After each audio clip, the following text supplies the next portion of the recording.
I listened to your talk on YouTube. I think you are talking Ayurveda in a different language. I've read only one Veda, sir, that is this one. Inner exploration is very important. That is the place where Ayurveda is born.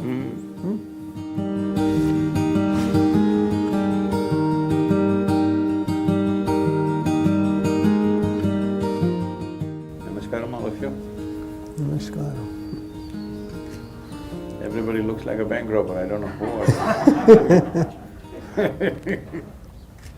So the Ayur Prana is doing great work in the field of Ayurveda. They create Ayurvedic herbal product. We bring raw material from India, organically grown, no chemical pesticides, no chemical fertilizer. Then we test it here, see that there are no toxic heavy metals, arsenic, mercury, lead. And such a good work. They create churna, which is powder form, siddha tailam, medicated oil, siddha ghrutam, medicated ghee, gutika, vatika, tablet. And boy, this Banyan Botanical and Ayur Prana, they are doing very good work in the field of Ayurveda. And so that Ayurveda is becoming quite popular in the Western world, both in America, England, Germany.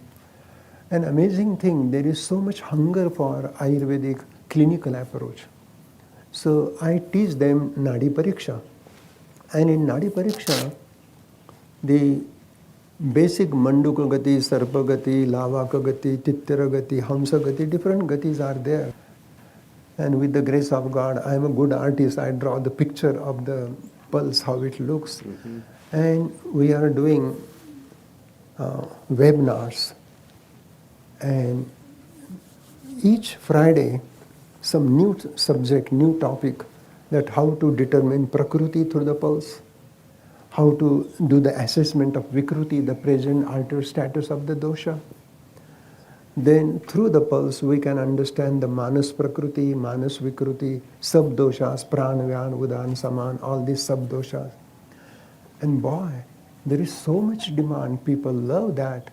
And to teach this subject in Zooming or on Zooming is quite an art. We have 2-3 cameras where I go near the camera and I just say, this is Vata Pigam, Adya, Madhya, Antya Nadi. Adya Nadi, Vata, Madhya Nadi, Pitta, Antya Nadi, Kapha. And then slowly the spike under each finger, Vata, Pitta, Kapha, Vata, Pitta, Kapha. And when we go deep, Niguda Nadi, Prakruti Pradarshani, Uttana tu Vikruta. So muncha, dhrutva, dhrutva, hold it, leave it, hold it, and then you will come to that state, that spike. And you have to just pay attention to the kapha spike, pitta spike, vata spike. Under these 3 fingers, how many vata spike, how many pitta spike you get, and based upon that you can determine your Prakruti. The deep level, the 7th level is Prakruti, and Prakruti is your unique genetic code. It is your blueprint.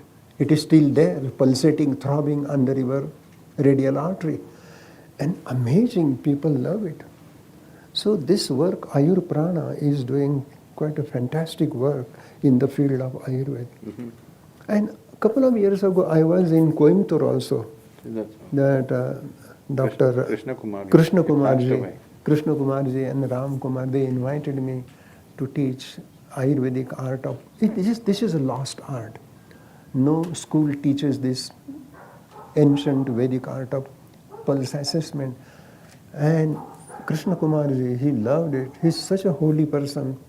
And they have a big school there in Vaidyagraman, and they do Panchakarma there. And there were about 200 Ayurvedic doctors. They come there to receive this art of reading the pulse. It is art, but it is a science.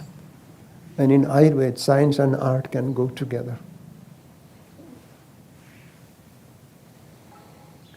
It is just that everything is put through the same microscope today. Correct.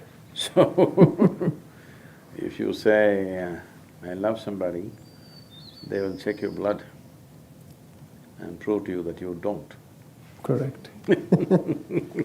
So, all the subtler aspects of life, well, see, the grosser aspects of life manifest strongly. Studying them is one way. The subtler aspects of life, their manifestation is subtle. Yeah, absolutely. So for everything, if you say, show me where it is, you cannot… I cannot even show you the air that you breathe. Correct. Nobody can prove that you're alive actually.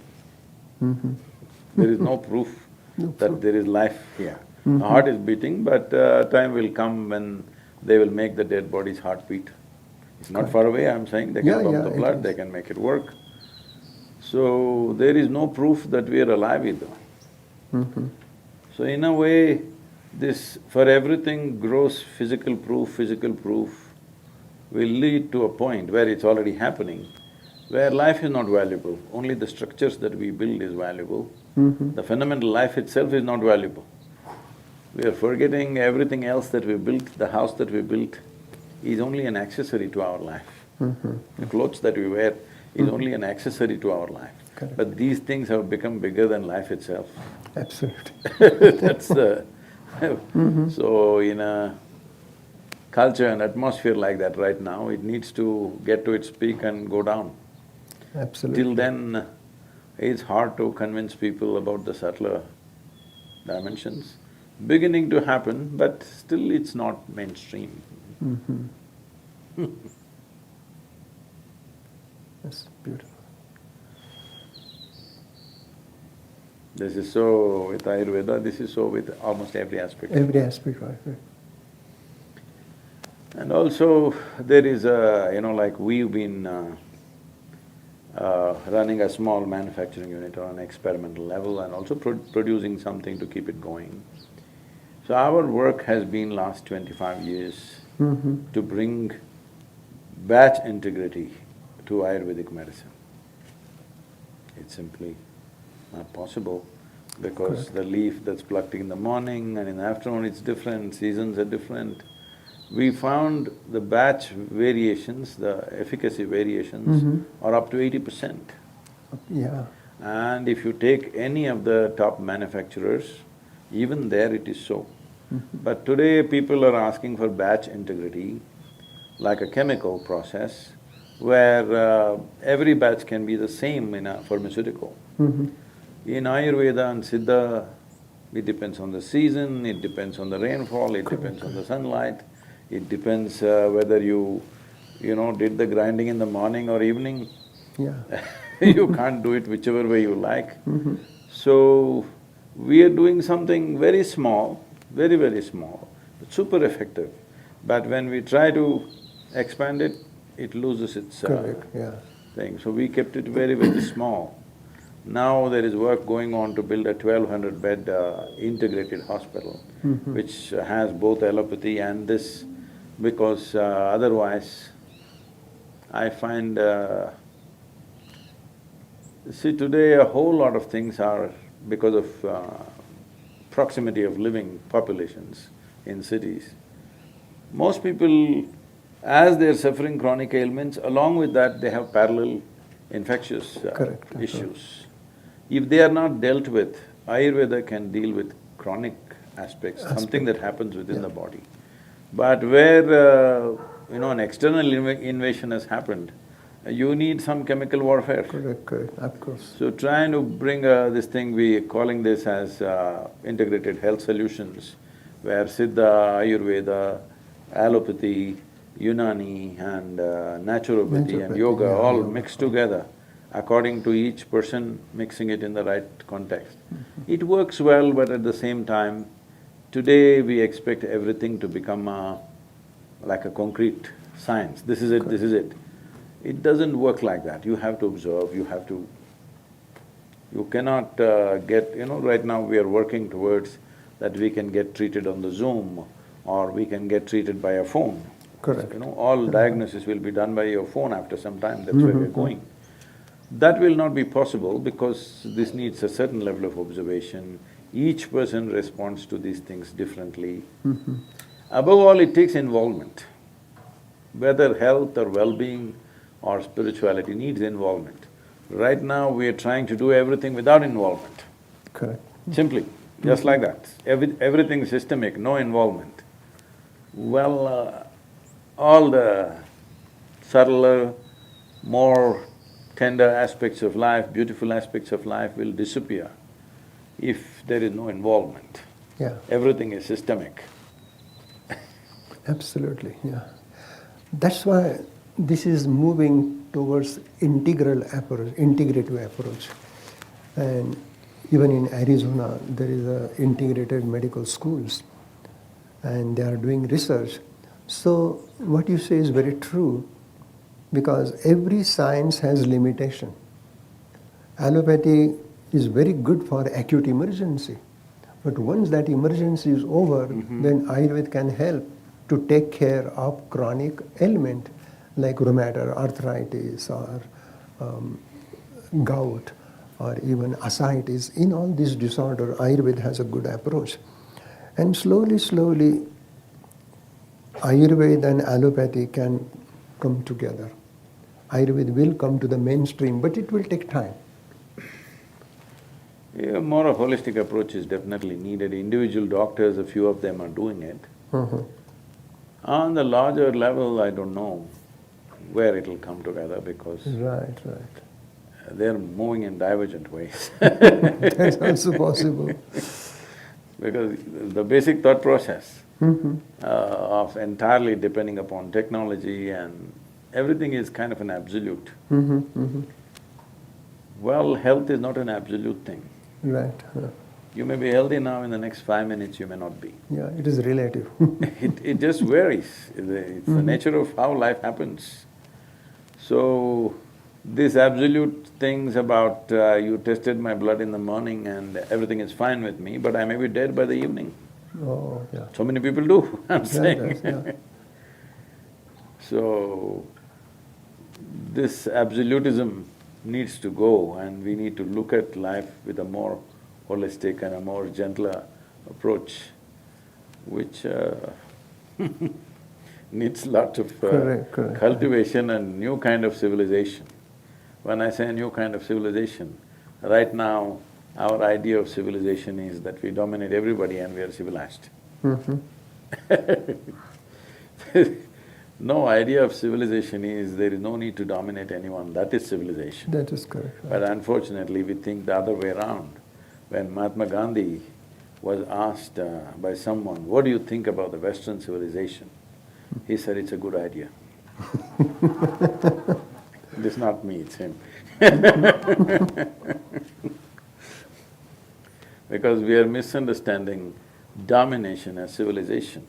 The fundamental of civilization is, there is no need to dominate anyone. It doesn't matter, somebody is weak, somebody is strong, somebody is young, somebody is old, somebody is male, somebody is female. You don't have to dominate anything, even other life around you. Absolutely. That's civilization. But right now our idea of civilization is putting a stamp, our stamp on everybody's face. Tell us whatever you can speak about Ayurveda. I'm an ignorant person on these things. So, No, Ayurveda is individual's medicine. Ayurveda treat every individual separately. In modern medicine, they do statistical observation, what is common in 100 people. Based upon that normality, they try to judge the individual. But Ayurveda has a unique approach in the sense, pinde pinde matiri bhinnaha or pinde pinde prakrutiri bhinnaha. So Ayurvedic approach is more prakriti vikruti paradigm. Perhaps one person will handle aspirin because he is kapha, but pitta person will be very super sensitive to the aspirin, it can create severe reaction. So Ayurveda says that to to understand the individual and then treat accordingly based upon his prakriti, vikruti, environment, lifestyle. All these have great significant value. And I listened to your talk on YouTube. I think you are talking Ayurveda in a different language. So if you say, I don't know Ayurveda, that is your greatness, but you are talking great principles of life, which is coming from ancient Vedic wisdom, Rig Veda and Atharva Veda. So Ayurveda is a way of life, I've read living only in one. harmony. I've read only one Veda, sir, that is this one. That's correct. I didn't read anything else. Other four I didn't read because I'm too illiterate for those. That is Atma Veda. Atma Veda is the mother of all Veda. So I don't have the burden of four Vedas sitting on my head. Correct. I respect them, Uh-huh. but I just read this and it's kept me busy. No, actually, Veda is born in the heart of Rishi. They observed it, they saw it, and they wrote it. No, that is a thing right now in the world. Yeah, right. If you say, if this happens to me all the time, if I say anything, they ask, where is it written? Right. Then I say, you write it, man. Because if you have so much value for written word, you write it. So this whole thing of the so-called educated and scholarship is, if something is valuable, it must be written, not realizing it was written by some human being out of his realization or observation or whatever he saw right there.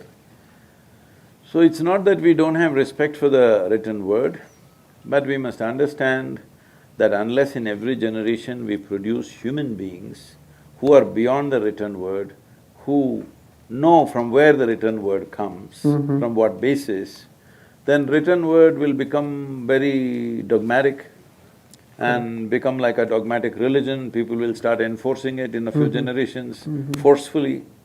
Then they will say, you are pitta, so you must be beheaded. I'm saying I'm saying it'll happen. Yeah. For all kinds of things, people have been beheaded, isn't it? For all sorts of All sorts of. So it's very important that every generation we create people who understand the basis of the written word, not just the written word. Correct, right. Students will understand the written word, but there must be somebody who understands the basis of from where the written word comes, from what basis. So I think Ayurveda needs to do work on that aspect. Correct. From Vaidyas who are invested in it completely, their life was invested in it. Today they're going to college for 4.5 years and becoming Ayurvedic doctors, which I feel is not going to work for this kind of science. Correct, correct. This is not that kind of science, this needs self-observation beyond anything. How your own system works. If I don't know how mine works, how do I know how yours work? I'm saying right now, this is our medical sciences, unfortunately. How many doctors are healthy? It's a big question mark. Correct, right. So, it's very, very important that there has to be a certain, at least a small percentage of people in every generation who know the basis of the written word. Otherwise, just the written word will create a dogmatic process that it'll no more be a science, it'll become like religion. Correct, right. What I say is right. If you don't agree to what I say, you must either die or you must disappear. This this has been the approach, unfortunately. So producing those people like you with experience, in some way you must inspire people not just to become teachers, instructors, practitioners, but to imbibe the fundamentals. So that is also basic concept of Ayurveda, to know yourself, what you are.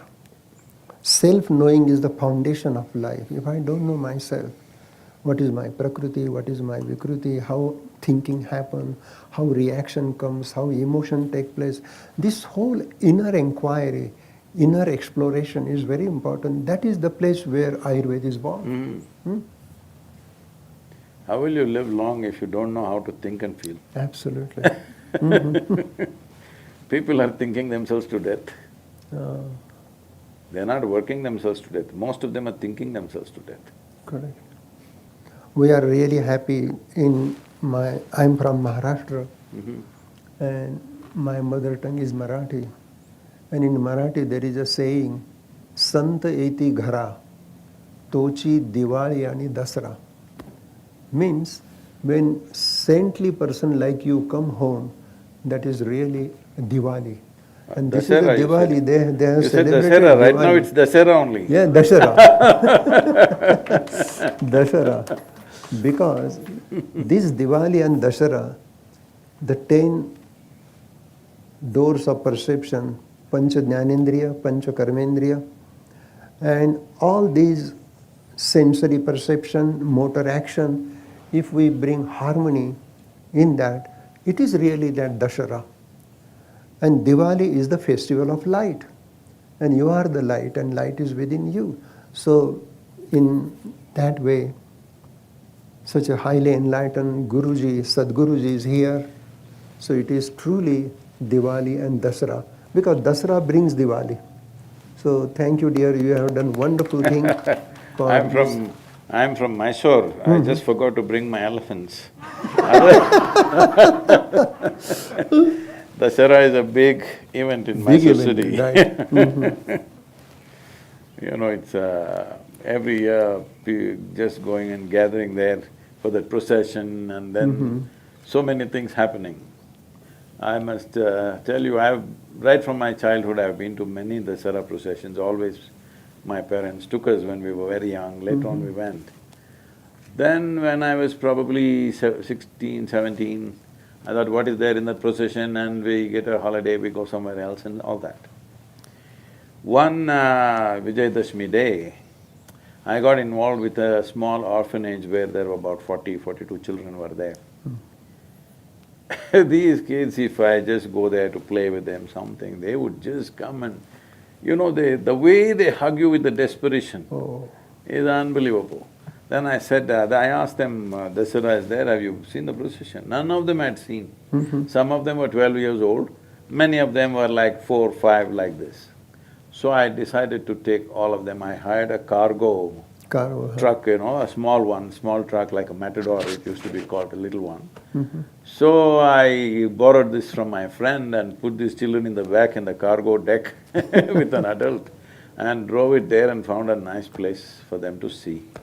Oh my God, the way they were excited seeing the Maharaja and the elephant and the horses and the procession and the tableaus, oh my God! I can never forget that. I just sat there and cried that day. Because these kids, what it meant to them seeing that procession, and that's what it is. And the moment we grow up and the moment we see a few films and some other entertainment, we just forget, you know. We were also excited when we were kids. But later on you think, what is there to see? I've seen it so many times. But after seeing those children, I thought, if I'm in Mysore, I must go for the procession, it doesn't matter what. That's great.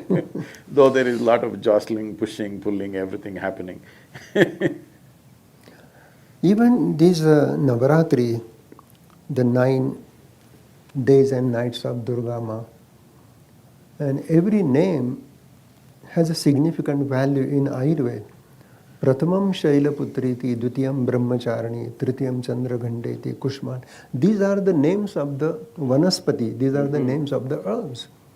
And these 9 herbs, on those particular days when we make a decoction, tea and take it, it will get benefit.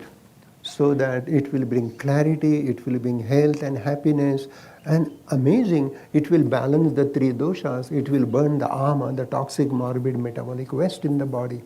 So, Ayurveda is totally percolated in every so-called ritualistic event. No, it kind of merged with the culture. This is the whole thing. Medicine was not about one doctor knowing about it. It is a It's whole about culture. everybody knowing what to do about themselves.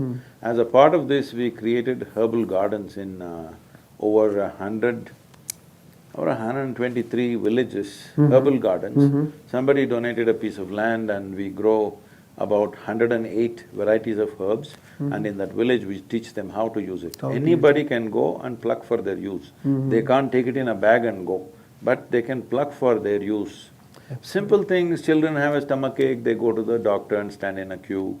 Somebody has a headache, they go there. All these things when we were growing up was just handled at home.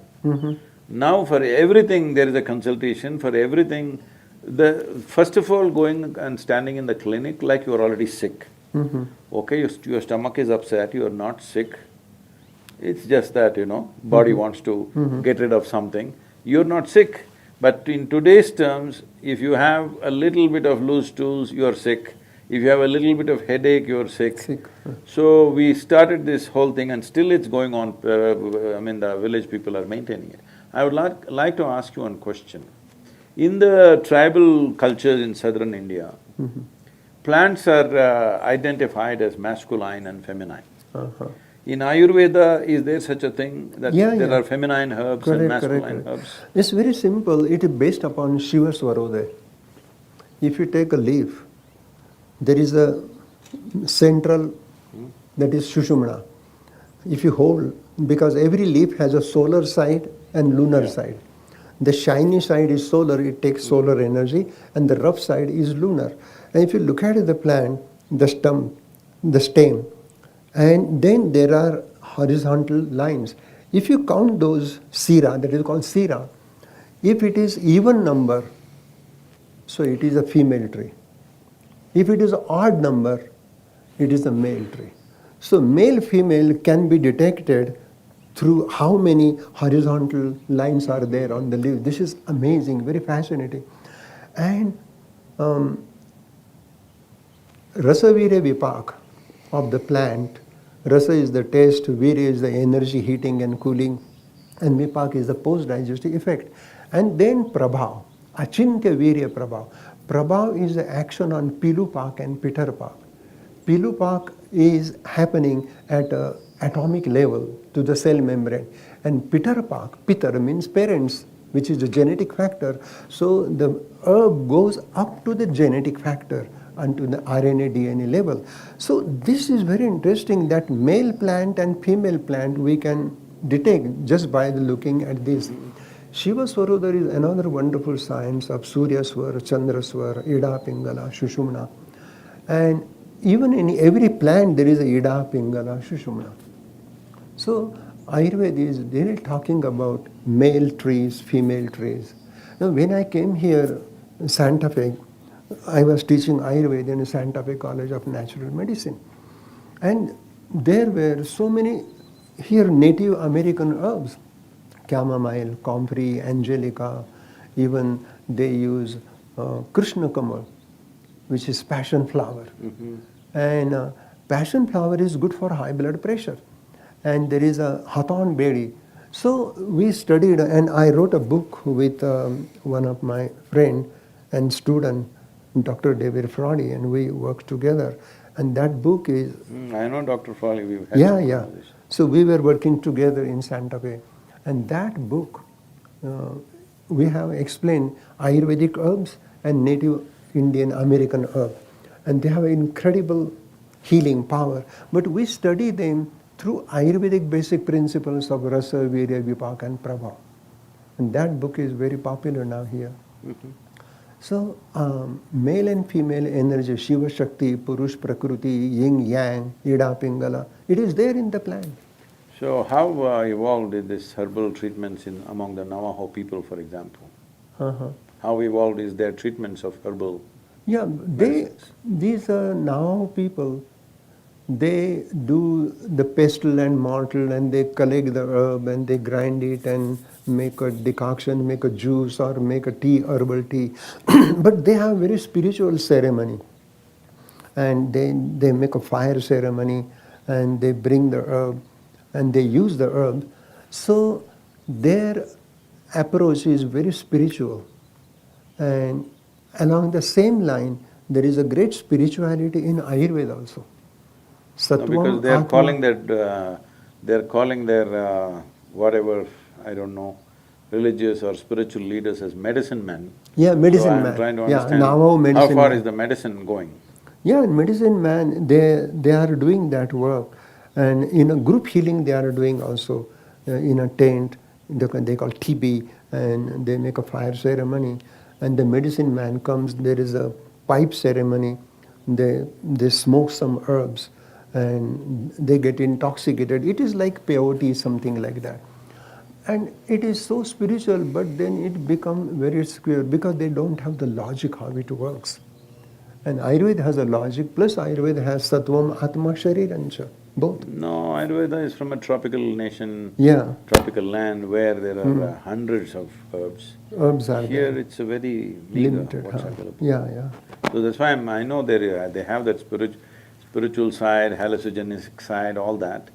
But in terms of actual medicine, how many herbs are there? Is it reasonably substantial? And you are right, because in India we have 3,000, more than that. Here maybe a couple of hundred herbs. The herbs here are limited, but we have plenty of herbs. Even Triphala is such a great herb, it cannot grow here. Some herbs there. Triphala is becoming worldwide wonderful herb, and it is the best for balancing Vata. Haritaki controls Vata, Amalaki, Pitta, Bipidaki, Kapha. So this Triphala itself is a rasayan, and Triphala itself is an antioxidant enzyme. It removes free radical and it gives longevity of life. So it is a rasayanam. So there are that much rasayana herbs may not be here. No, they're definitely not there. No. Except in a tropical nation. In a tropical nation, right? It is not available. Even among tropical climates, probably nowhere else there are as many herbs as there are in India, because Correct. We have for plenty whatever of- reason, I mean, I have not found a logical or a scientific reason for this, but handful of soil in southern India has over 10,000 species Wow. of microbes and other things in a handful of soil. Amazing. Nowhere else on the planet it is like that. Why it is like that, what made it that way, I don't think anybody has made a study as to why it is so, but the fact is it is so. It is so, right. So, that much microorganism naturally produces that much variety of life. The people have forgotten that how we are is very related to the number of plant life, the variety of plant life there is, variety of animal life, the variety of insect, worm life and microbes that are around us, how rich it is. Right. That's how rich our life is, and that's how evolved and complex and sophisticated our life becomes. That's completely forgotten. Everybody is thinking if you eat so much protein, so much vitamin, so much this, everything is going to be okay. Well, you may grow your muscle and be there, but Correct. all the subtleties of life may disappear from your life. So, in that context, there is very limited amount of herbs here. But I'm sure traditional people somehow should have managed their health with Manage that. their health, correct, right. Even in Ayurveda, they use a Shrunga Bhasma, the Harina Shrunga Bhasma. And after certain year, the antler drop out. And that Mruga Shrunga is used for cardiac complication, for diseases like arthritis, rheumatism. So then a thought came, why it is so medicinal? So then they realized that the deer eat weeping willow's bark, weeping willow's leaves. And that weeping willow is the natural source of aspirin. Then they found nowadays they are using aspirin to prevent heart attack. It is a blood thinner, it is an anti-inflammatory. But in Ayurveda, they are using Harina Shrunga or Mruga Shrunga Bhasma. And we can use Mruga Shrunga Lepa to the external joint, and that will act as an anti-inflammatory. It will relieve the swelling, pain, and inflammation much under control. Right now, everywhere videos are going around on the WhatsApp and everything in the social media, that every day if you touch a cow, hug a cow, do this, you will get mental and emotional balance. Absolutely. Yeah. And that is a special cow about Brahmin cow, which has a hump. And they say that Brahmin cow hump has a Sushumna Nadi that goes to her udder, and that absorbs solar energy. And that ghee prepared out of Indian cow doesn't increase cholesterol, that's the beauty of it.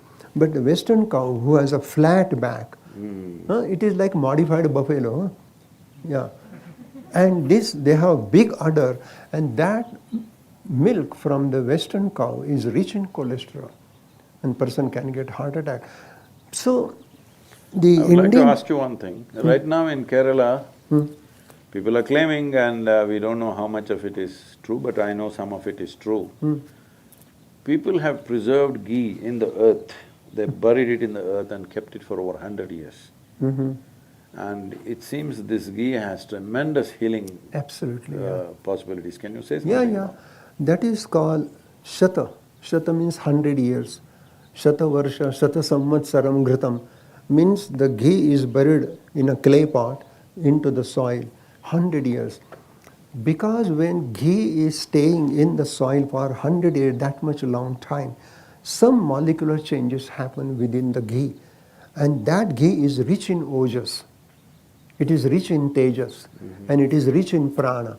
Because ultimately the pure essence of vata dosha is prana, pure essence of pitta is tejas, and kapha is ojas. And at cellular level, ojas, tejas, prana, they maintain cellular metabolic activity, cellular intelligence, and flow of communication. Prana is a flow of communication. So at cellular level, ojas, tejas, prana, they are operating and enhancing the cellular life. So this 100 years old ghee, Purana Ghritam, is the best medicine for eczema, psoriasis. Even if you take internally, it can heal peptic ulcer, ulcerative colitis, IBS, irritable bowel syndrome, many disorders, even autoimmune diseases. This Purana Ghritam is Sreshtam, Ojas Karam Param. So this promotes Ojas. Is there any parallel in the medical sciences for Tejas and Ojas? Prana, they're beginning to recognize kind of. Correct. You know, very good question. Prana is your neuroelectrical impulse, your neuroelectricity. But Tejas is nothing but certain kind of amino acid. They work at the level of cell membrane, at the level of RNA, DNA. They are Tejas. And Ojas is the immune system. So, Ojas, Tejas, Prana, these are three important factors. They maintain the life of a single cell. The single cell can live longer. And that's the beauty.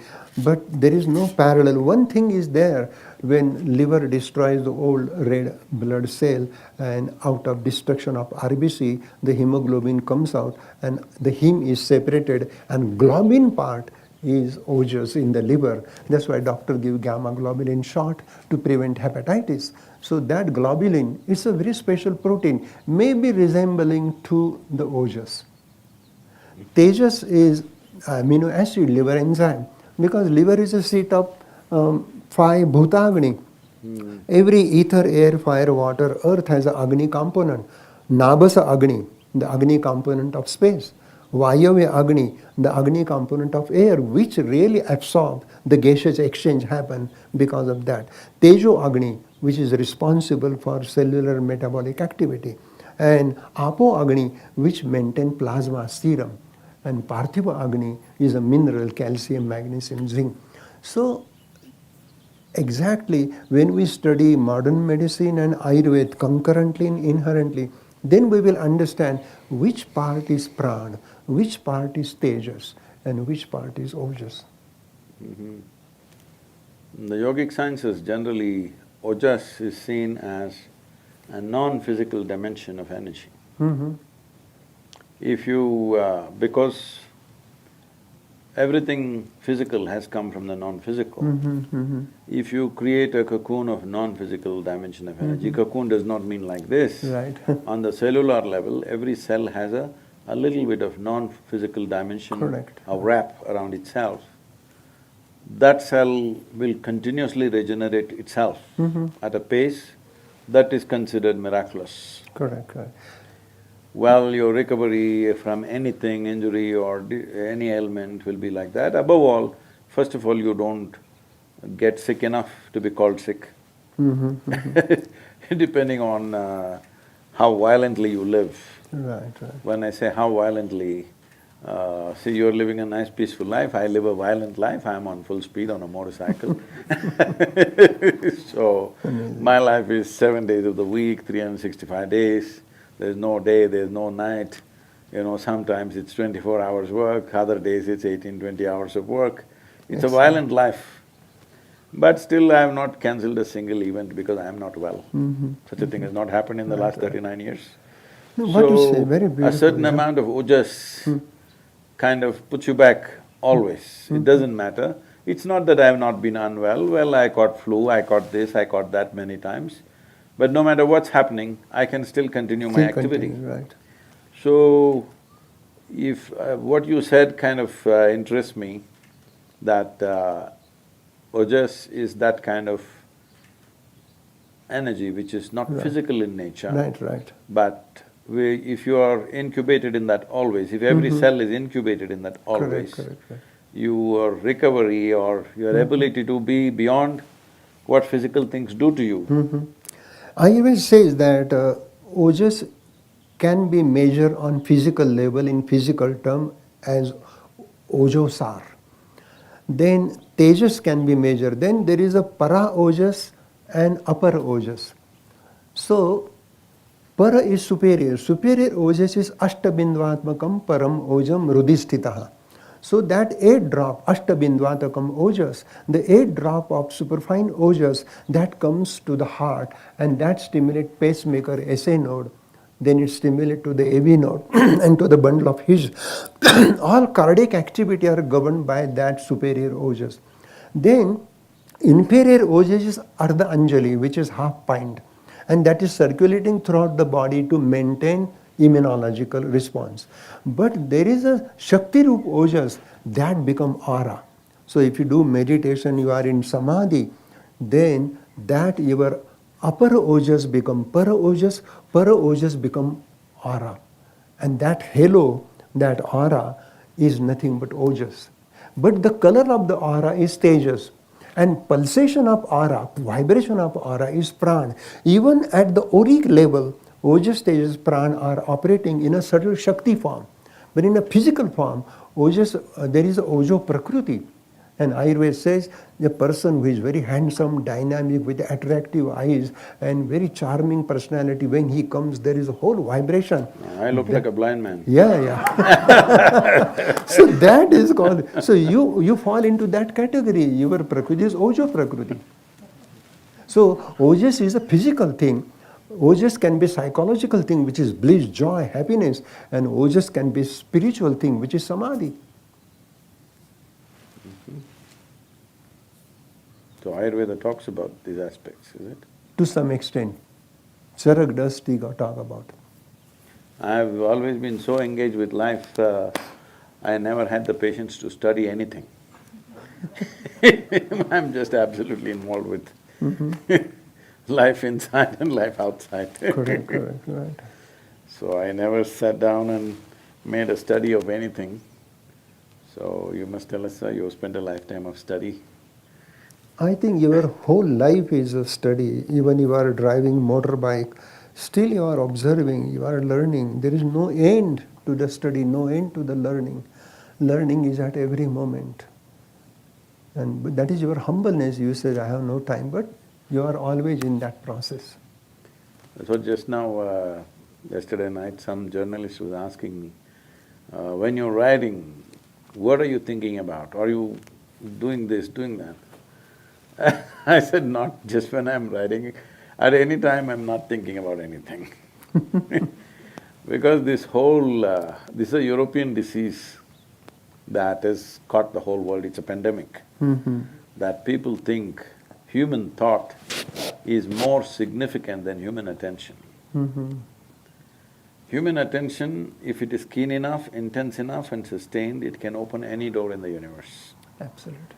Human thought is just a recycling of what you already know.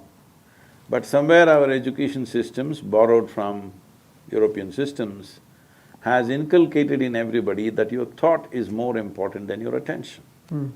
Attention to Creator's creation is more important than the nonsense that you make up in your head. But everybody thinks you must be thinking something, then only you're an intelligent person. Mhm. Well, I don't think much.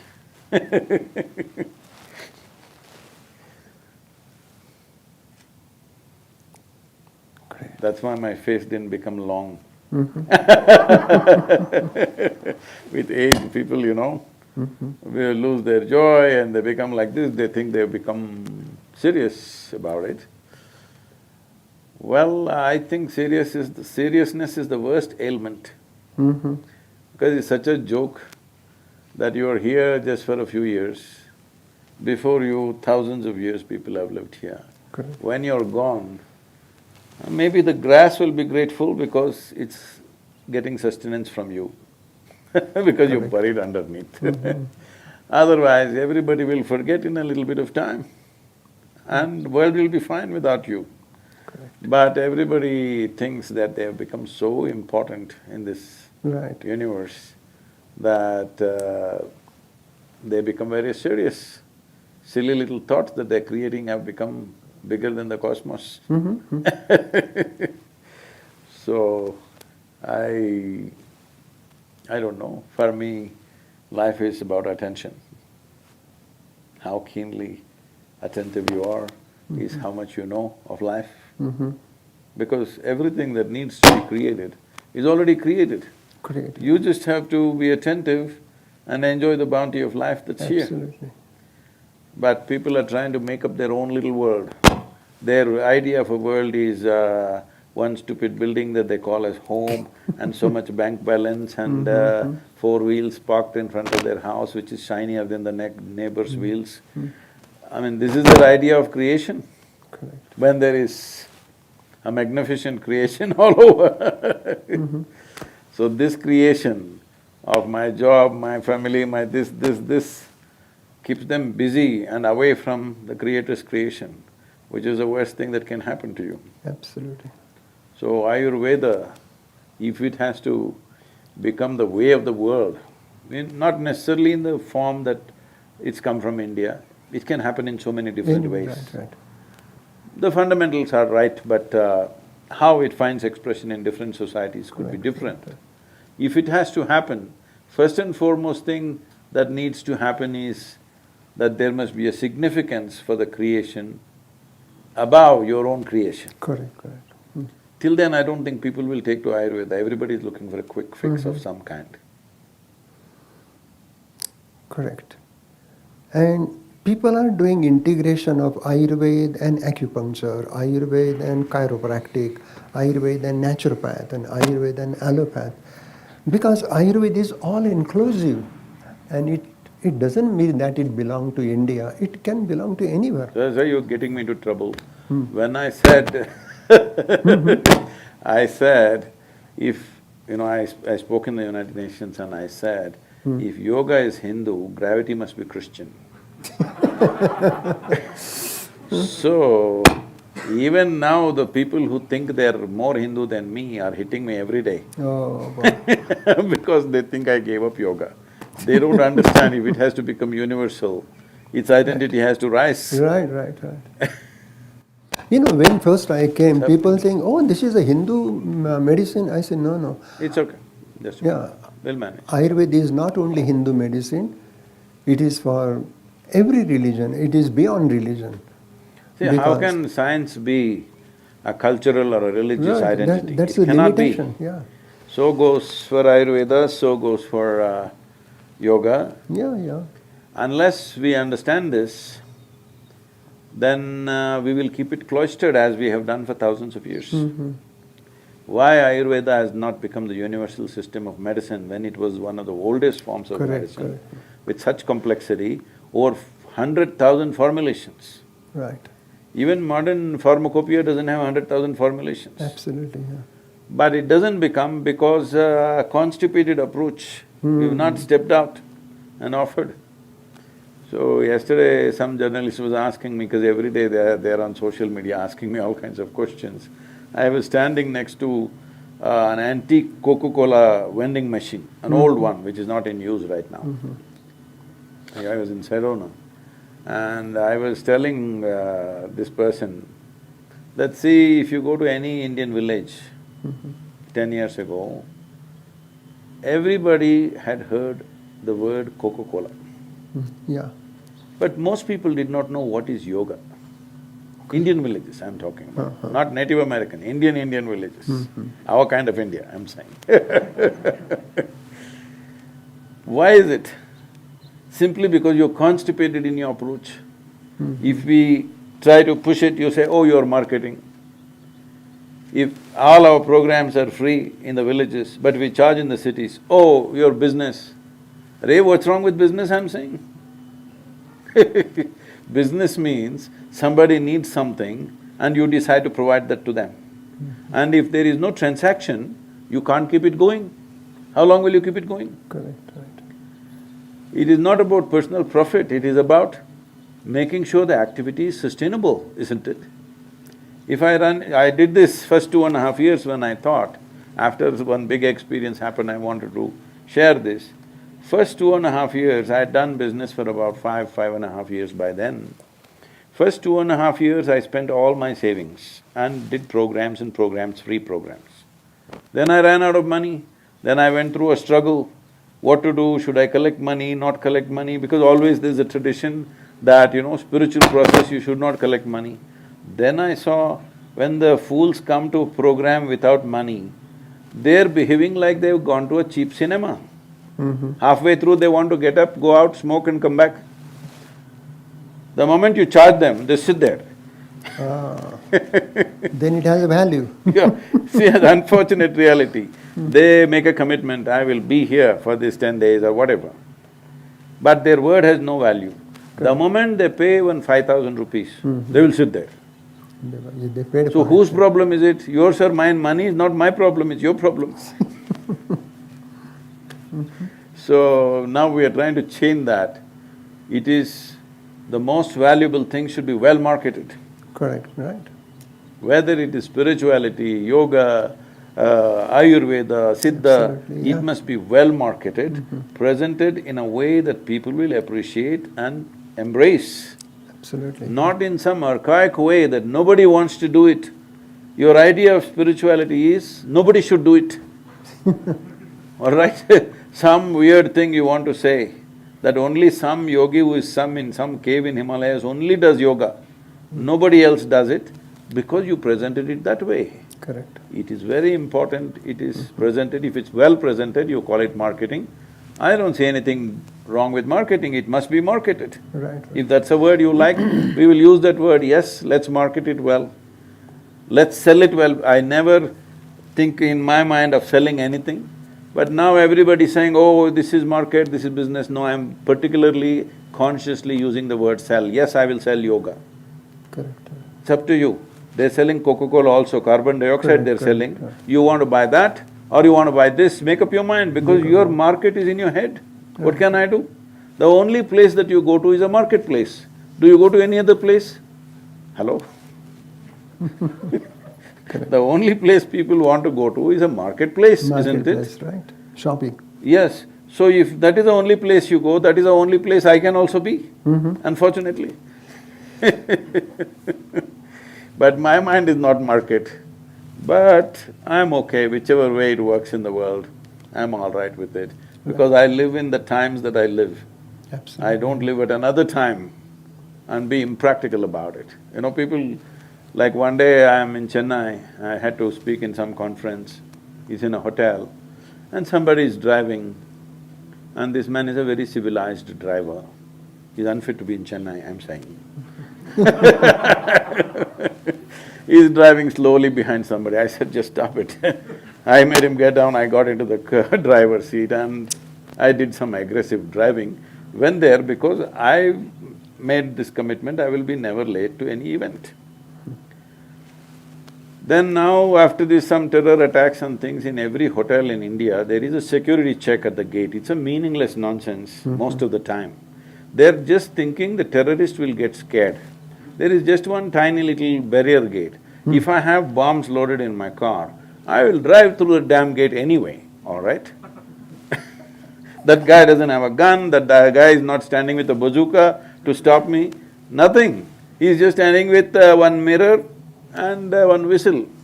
What That's is he all. going to stop a terrorist? Because it's a law, they've all put up two guys there.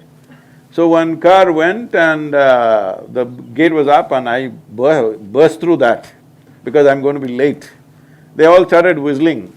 I went and parked there, got out of the car, ran into the hotel. I was there on time, I finished my conference and I came out after an hour.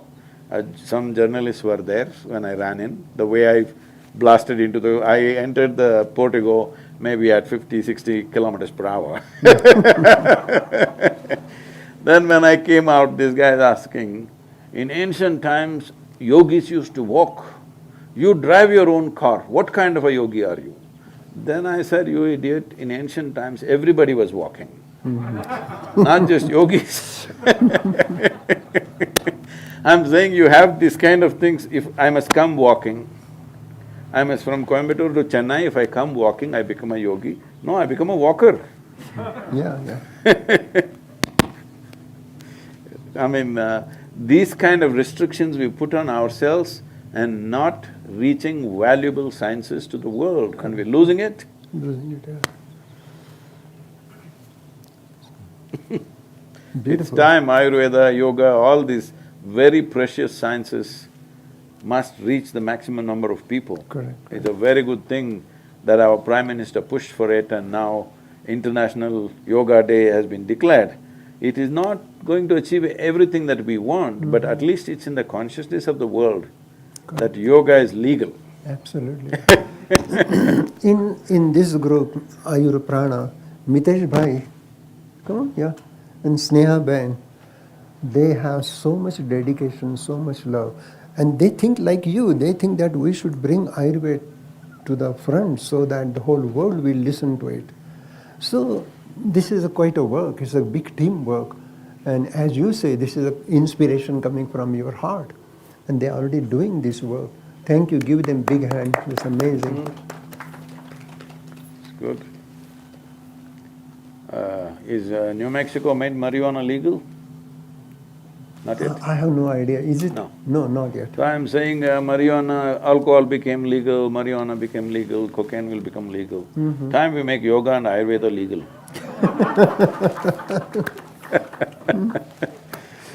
Thank you, sir. I don't want to take too much of your time. Thank you.